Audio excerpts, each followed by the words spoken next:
poor widow helped a dying cowboy, not knowing he'd change her life forever. The sun had not yet broken over the ridge when Sarah heard the sound. It was soft, a scrape, a low groan that moved through the stillness like something dying. She stood at her kitchen window, her hands wrapped around a tin cup that had gone cold in her palms. The desert stretched out before her, endless and empty, the way it always was. The way it had been since the day they buried her husband.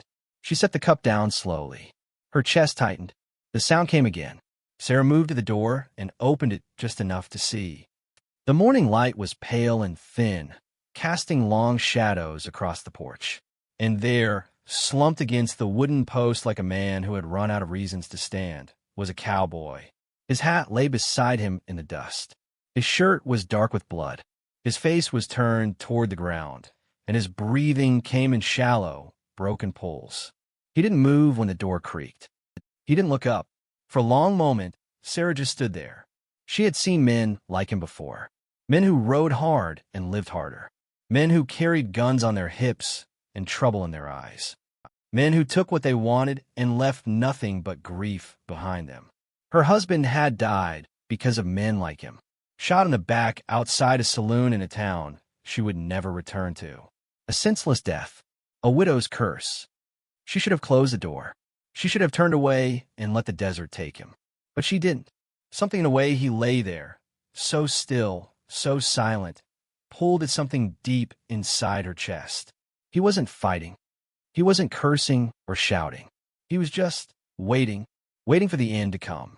And there was a kind of surrender in that, a kind of honesty. Sarah stepped out onto the porch. The wood groaned beneath her boots. The cowboy's head lifted slightly, just enough for her to see his face. His eyes were dark and hollow, ringed with exhaustion and something else. Something she recognized. Regret. She knelt down beside him. Up close, she could see the wound in his side, the way his shirt clung to the blood that had dried and darkened in the night. His lips were cracked. His skin was pale. He looked at her, but he didn't speak. He didn't ask for help. He didn't beg. He just looked at her like a man who had already given up. "Can you stand?" she asked quietly. He blinked slowly. Then, with great effort, he shook his head. Sarah exhaled. She glanced back at the open door, then at the horizon. There was no one out there. No help. No law. Just her and this dying man and the silence that stretched between them. She slipped her arm beneath his shoulder. "Come on," she said. "I'll help you." He tried to push himself up, but his body gave out halfway.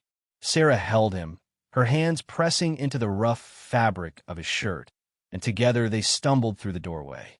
The cowboy's weight sagged against her, heavy and helpless, and by the time they reached the small cot in the corner of the room, she was breathless. She lowered him down carefully. He groaned, his head falling back against the thin pillow. His eyes closed. Sarah stood over him for a moment, her heart pounding in her chest. She didn't know why she had done it. She didn't know what she was thinking. All she knew was that she couldn't leave him out there to die. Not like that. She moved to the basin and filled it with water from the pitcher. Her hands trembled as she wrung out a cloth and returned to his side. She peeled back the blood-soaked shirt, revealing the wound beneath. It was deep but clean. A bullet had passed through, missing bone and vital organs. He had been lucky, or maybe not. Sarah pressed the cloth to the wound, and the cowboy's jaw tightened. His breath hissed through his teeth, but he didn't cry out. He didn't pull away. He just lay there, his eyes still closed, his body tense with pain. She worked in silence. There was no need for words. She cleaned the wound, stitched it with thread from her sewing kit, and wrapped it with strips of cloth torn from an old sheet. Her hands moved with the quiet efficiency of someone who had done this before. Someone who had buried a husband and learned to survive alone. When she was finished, she sat back and looked at him. His breathing had steadied. His face had lost some of its color, but he was still alive. For now. It was only then that she noticed his hand.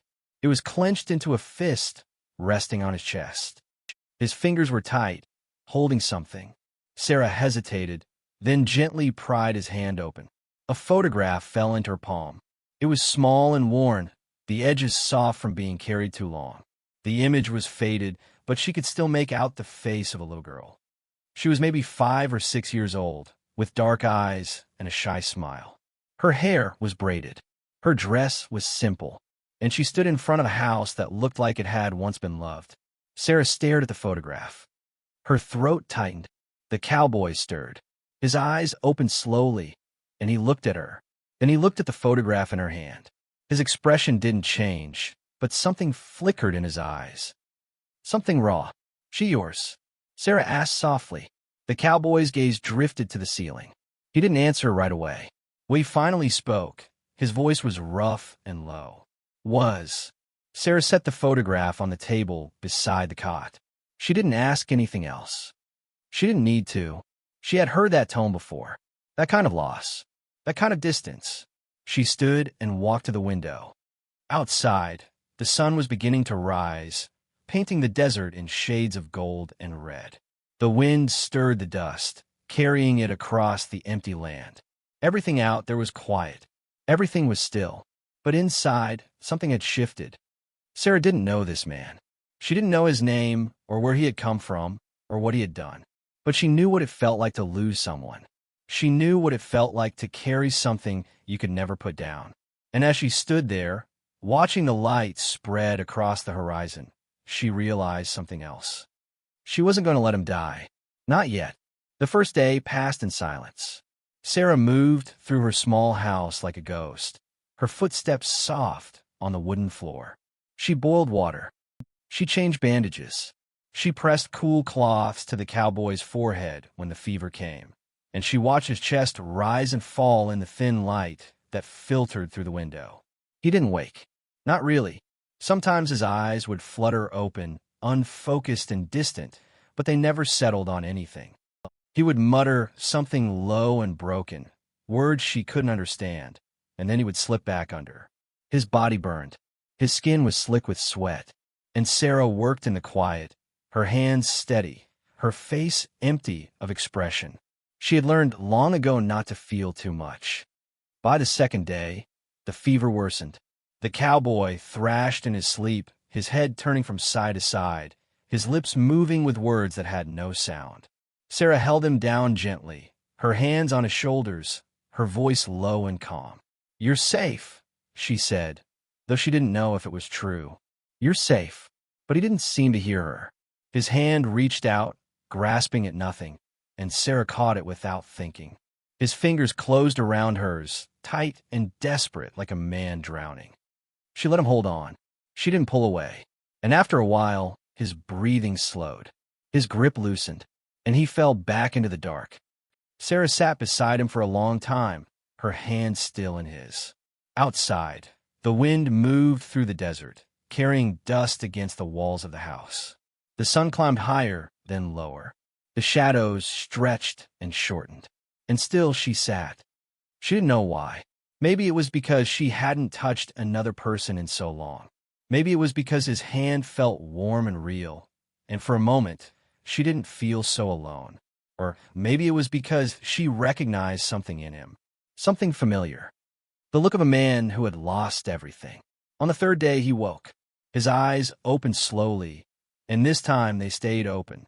He blinked at the ceiling, his brow furrowed, like he was trying to remember where he was. Then his gaze shifted, and he saw her. Sarah was sitting in the chair by the window, mending a shirt. She glanced up when she felt his eyes on her, and for a moment, neither of them spoke. "You're awake," she said quietly. The cowboy's throat moved as he swallowed. His voice, when it came, was rough and dry. "How long?" 3 days. He closed his eyes briefly, as if the weight of those words was too much. Then he opened them again and looked at her. "You should have let me die." Sarah set down her needle. "Maybe," she said, "but I didn't." He didn't argue. He just turned his head toward the wall, his jaw tight. Sarah stood and poured water from the pitcher into a tin cup. She brought it to him, and he took it without looking at her. He drank slowly, his hand trembling, and when he was done, he handed the cup back and wiped his mouth with the back of his hand. "Thank you," he said, so quietly she almost didn't hear it. She nodded. Then she sat back down and picked up her sewing. For a while, there was only the sound of the needle pulling through fabric. The cowboy lay still, staring at the ceiling. His breathing was steady now, but shallow. He looked tired, not just in his body, but in his soul. Finally, he spoke. "I was riding with a crew," he said. His voice was low, like he was talking to himself more than to her. "Out near the border. We had a ranch. Small place. Wasn't supposed to be anyone there." Sarah's hand stilled, but she didn't look up. "But there was," he continued, "a rancher. Old man. He came out with a shotgun, and—" He stopped. His jaw clenched. It went bad. Real bad. The silence that followed was heavy. Sarah kept her eyes on the fabric in her lap, her fingers pressing into the cloth. "I didn't shoot him," the cowboy said, his voice cracking slightly. "But I didn't stop it either. I just stood there. And when it was over, we rode out. Left him bleeding in the dirt." He turned his head toward her, his eyes dark and hollow. "That's who I am," he said. "That's what I do." Sarah finally looked at him. His face was pale, his expression raw with shame. He wasn't asking for forgiveness. He wasn't asking for anything. He was just telling her the truth. And the truth was ugly. "Is that why you got shot?" she asked. He shook his head slowly. "No, that was something else. One of the boys in the crew. He didn't trust me. Thought I was going to talk. So he put a bullet in me and left me for dead. But you didn't die." "No," he said quietly. "I didn't." Sarah set her sewing aside and folded her hands in her lap. She looked at him for a long moment, studying his face. She could see the years in it, the hard miles, the choices that had carved lines into his skin and emptied his eyes of light. "What's your name?" she asked. He hesitated. Then he said, "John." "John," she repeated. It was simple, plain, a name that could belong to anyone. "And the girl in the photograph?" Sarah asked. "The one you were holding?" John's expression shifted. Something broke behind his eyes. He looked away, his throat working as he swallowed hard. "Her name's Emma," he said. "She's my daughter." Sarah felt something tighten in her chest. "Where is she?" "I don't know," John said. His voice was barely a whisper. "I left her with her mother when she was 4. Told myself it was better that way, that she didn't need a man like me in her life." He paused, his hands curling into fists on the blanket. "But the truth is, I was a coward. I couldn't face what I'd become. So I ran." He turned his head back toward her, and his eyes were wet. "I've been running ever since." Sarah looked at him, and for the first time, she saw him clearly. Not as an outlaw, not as a cowboy who had done terrible things, but as a man who had lost himself somewhere along the way. A man who carried the weight of his mistakes like stones in his pockets, dragging him down deeper and deeper until he couldn't breathe. She knew that weight. She had carried it herself. "My husband died because of men like you," Sarah said quietly. John flinched, but she continued. "He was shot outside a saloon by someone who didn't care. Someone who took what he wanted and rode off. And for a long time, I hated men like that. I hated all of you." She paused, her voice softening. "But hate didn't bring him back. It didn't change anything. It just made me emptier." John's jaw trembled. He looked at her like she had just spoken something he had been waiting his whole life to hear. "We all carry blood on our hands," Sarah said. "The question is what we do after." John closed his eyes. A single tear slipped down his cheek, disappearing into the rough stubble of his jaw. Sarah stood and walked to the window. The sun was setting, casting long shadows across the desert. The wind stirred the dust, and somewhere far off, a coyote howled. She didn't know if John could be saved. She didn't know if any of them could. But she knew one thing. He wasn't running anymore. By the end of the week, John could sit up without help. Sarah brought him broth in the mornings and bread in the evenings. She changed his bandages carefully, her hands steady and sure. The wound was healing. The fever had broken. His color was returning, and his breathing came easier now. But something inside him remained untouched. He didn't smile. He didn't speak unless spoken to. And when he looked out the window at the desert stretching endlessly beyond the glass, his eyes held the kind of emptiness that no amount of rest could fill. Sarah understood that look. She had worn it herself for a long time. One afternoon, she found him standing by the door, leaning against the frame for support. His shirt hung loose on his shoulders, and his face was drawn with exhaustion. But he was on his feet. "You shouldn't be up," Sarah said, setting down the basket of laundry she'd been carrying. "I've been lying down long enough," John said quietly. His voice was stronger now, but still rough around the edges. "Feels wrong. Be in here. Talking from you." "You're not taking anything," Sarah replied. "I am." He turned to look at her, and there was something heavy in his gaze. "You've given me food, water, a bed. You stitched me up and kept me alive." He paused, his jaw tightening. "I don't deserve any of it." Sarah crossed her arms. "Maybe not, but you're here anyway." John looked away, his hand gripping the doorframe. "You don't know what I've done." "You told me," Sarah said. "You told me about the rancher, about the crew, about your daughter. That's not all of it." His voice dropped. "There's more. Things I can't say out loud. Things I can't take back." Sarah stepped closer. "Then don't say them. Just carry them, like the rest of us do." John's head bowed. His shoulders sagged. "I don't know how." For a long moment, Sarah just looked at him. Then she nodded toward the door. "Come with me." He hesitated, but she was already walking out into the sunlight. John followed slowly, his hand pressed to his side where the wound still ached. The heat of the day wrapped around them, thick and dry, and the wind stirred the dust at their feet.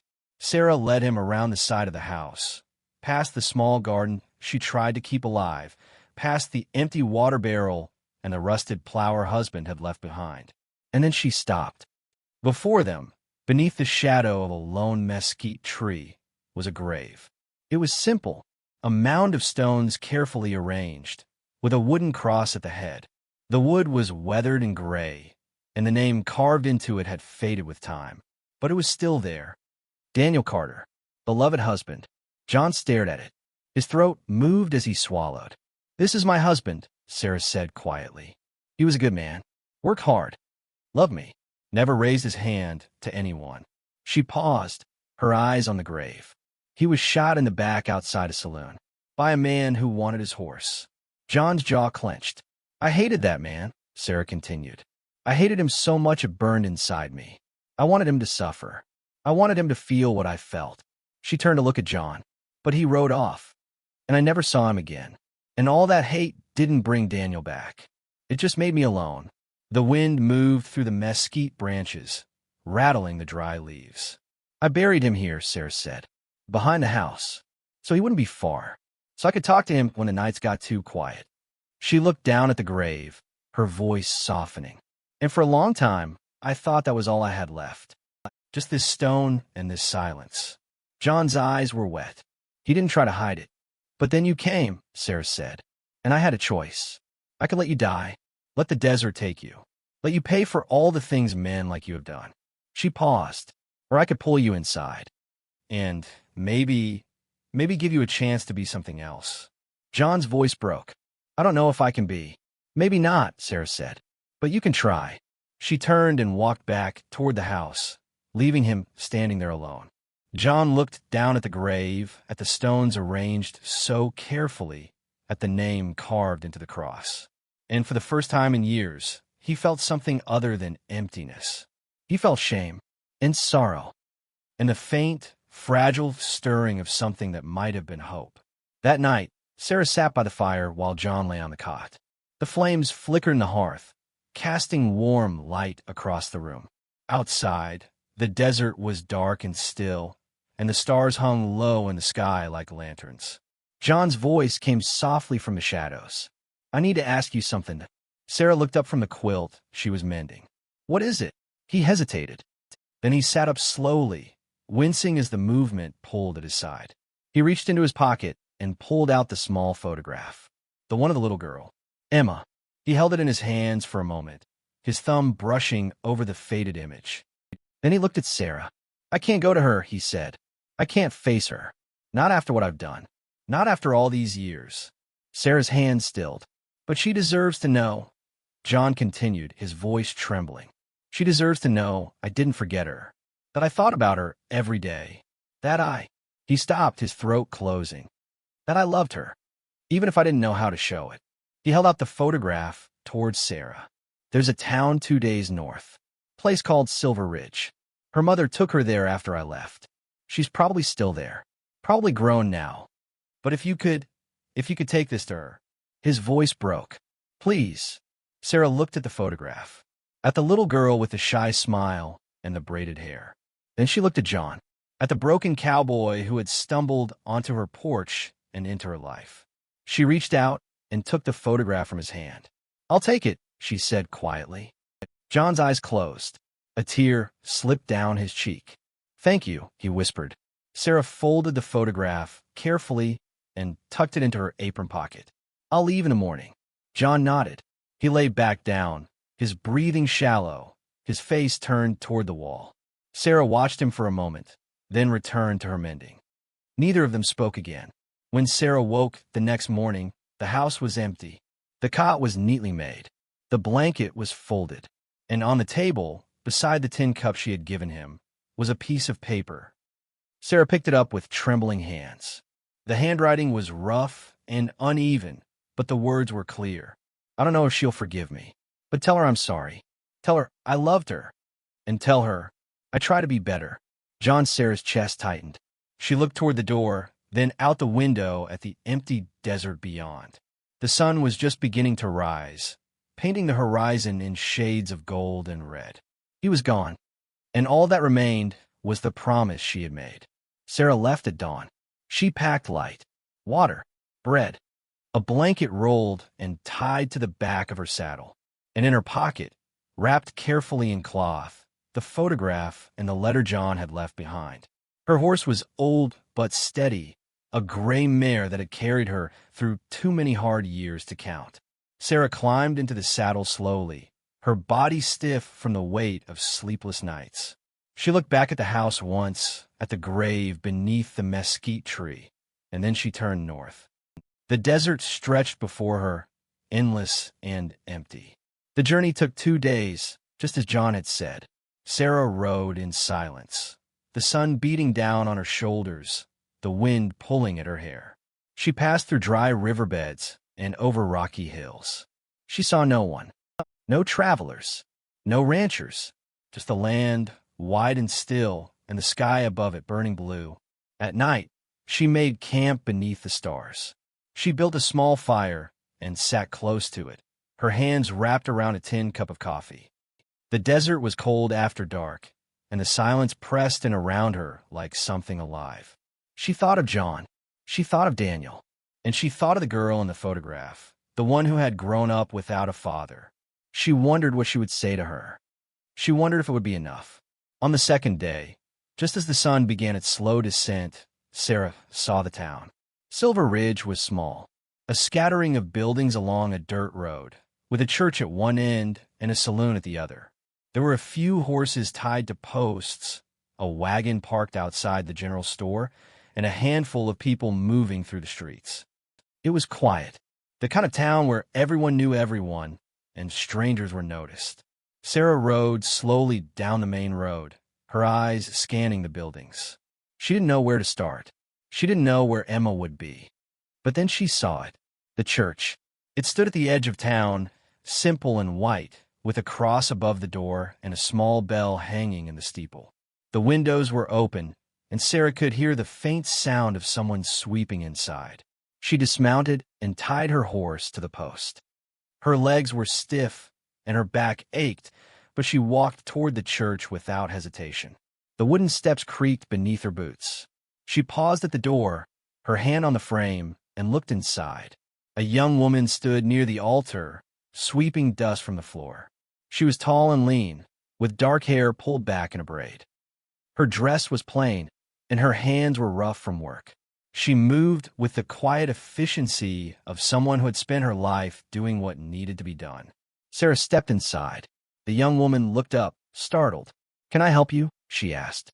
Her voice was polite but guarded, the voice of someone who had learned not to trust too easily. Sarah hesitated. Then she said, "I'm looking for someone. A woman named Emma." The young woman's expression shifted. Something flickered in her eyes. "I'm Emma," she said slowly. "Who are you?" Sarah's throat tightened. She stepped closer, her hand moving to her pocket. "My name is Sarah Carter. I came a long way to find you." Emma set down the broom. Her eyes narrowed slightly. Why? Because someone asked me to, Sarah said quietly. A man. A cowboy. He wanted you to have something. Emma's jaw clenched. Her hands curled into fists at her sides. I don't know any cowboys, she said, her voice cold. And I don't want anything from anyone. Sarah could see it now. The hardness in her face. The way her shoulders were set, tense and unyielding. This was a woman who had been hurt, who had been left behind. And she had built walls around herself to keep from being hurt again. His name was John, Sarah said gently. Emma flinched. The name landed like a stone. He's not my father, Emma said sharply. He stopped being my father the day he walked out. I don't care what he has to say. I don't care if he's sorry. It's too late. Sarah nodded slowly. I understand, she said. But he still wanted you to have this. She reached into her pocket and pulled out the photograph. She held it out toward Emma, but the young woman didn't move. She just stared at it, her face pale, her breathing shallow. What is that? Emma asked, though she already knew. It's you, Sarah said softly. When you were little, he carried it with him. Every day. For years. Emma's eyes filled with tears, but she didn't reach for it. She just stood there, frozen, her hands trembling at her sides. He also left a letter, Sarah said. Would you let me read it to you? No, Emma said quickly. I don't want to hear it. Please, Sarah said. Her voice was quiet but firm. Just listen, and if you still don't want it after, I'll leave. I promise. Emma looked at her, her jaw tight, her eyes wet. For a long moment, she said nothing. Then, finally she nodded. Sarah unfolded the letter carefully. The paper was worn, the edges soft from being carried. She took a breath, and then she began to read. Emma, I don't know if you'll ever read this. I don't know if you'll ever forgive me. But I need to say it anyway. I'm sorry. I'm sorry I left. I'm sorry I wasn't there when you needed me. I'm sorry I let you grow up thinking I didn't care. Because I did. I do. Every day, I thought about you. Every night, I wondered what kind of person you were becoming. And every moment in between, I hated myself for not being brave enough to stay. I told myself I was doing the right thing, that you were better off without me. But the truth is, I was just scared. Scared of what I'd become. Scared of the mistakes I'd made. Scared that if I stayed, I'd ruin you too. But I was wrong. Running didn't make me better. It just made me alone. I don't expect you to forgive me. I don't expect anything. But I want you to know that you were the best thing I ever had in this life. And I'm sorry I wasted it. I hope you're happy. I hope you're safe. And I hope, somehow, you can find it in your heart to let go of the anger I left you with. I love you, Emma. I always have. Your father, Sarah's voice broke on the last line. She folded the letter carefully and looked up. Emma was crying. The tears streamed down her face, silent and unstoppable. Her hands covered her mouth, and her shoulders shook with the weight of it all. She sank down onto the pew behind her, her body folding in on itself, and she wept. Sarah stepped forward and placed the photograph and the letter on the bench beside her. Then she knelt down, her hand resting gently on Emma's shoulder. He's gone, isn't he? Emma whispered through her tears. Sarah nodded. Yes. Emma's face crumpled. I wanted to hate him, she said, her voice breaking. I wanted to stay angry. It was easier. I know, Sarah said softly. Emma picked up the photograph with trembling hands.